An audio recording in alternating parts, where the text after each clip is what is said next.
მინდა ქუთაისს გადავუხადო, ძალიან კარგი ფანობა იყო და ძალიან ვისიამოვნეთ ბიჭებმა და თუ გაგრძელდება ეს ტრადიცია და ვითამაშეთ რეგიონებში, ძალიან სასიხარულო იქნება. ასევე ხო, შევეხები მთლიანად შეკრება შევეხები და ვიტყვი რომ მთლიანობაში კარგი შეკრება გამოვიდა.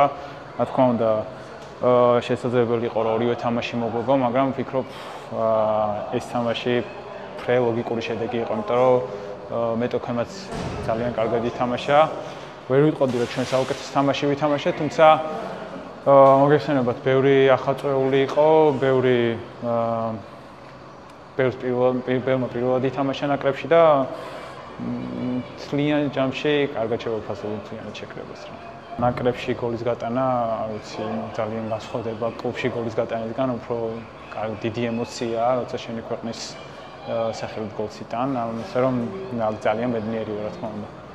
მაგრამ არ ვკმაყოფილდები, რა თქმა უნდა და მინდა რომ კიდე დავეხმარო საქართველოს ნაკრებს. ვფიქრობ რომ ნაყოფიერი შეკრება გამოვიდა. მართალია ლიდერების გარეშე, ანუ ძირითადი რამდენიმე 3-4 ლიდერის გარეშე იყო ეს შეკრება, მაგრამ იყვნენ სხვა გამოცდილი ფეხბურთელები, იყვნენ ასევე ახალწეულები, ჩემი ჩათვლით.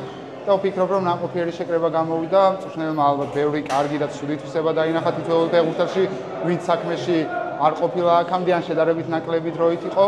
კონკრეტულად დღევანდელ თამაშს შეეხება, რთული თამაში გამოვიდა, მაგრამ ვფიქრობ რომ მეორე ტაიმი შედარებით უკეთ ვითამაშეთ უკან, მაგრამ დასვენანი ბურთი გავუშვით, ასე რომ არც თუ ისე კარგი შედეგია ჩვენთვის.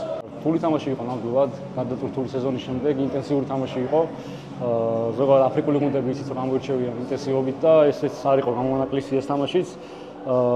იყო სანახაობრივი თამაში, ესე ვიტყოდი, ბევრი მომენტი შეიქმნა. შეიძლებოდა ჩემი აზრით რომ ორივე გუნდს მოეგო, თუმცა ჩემი აზრით სამართლიანი შედეგია ერთ-ერთი, როგორც დასრულდა.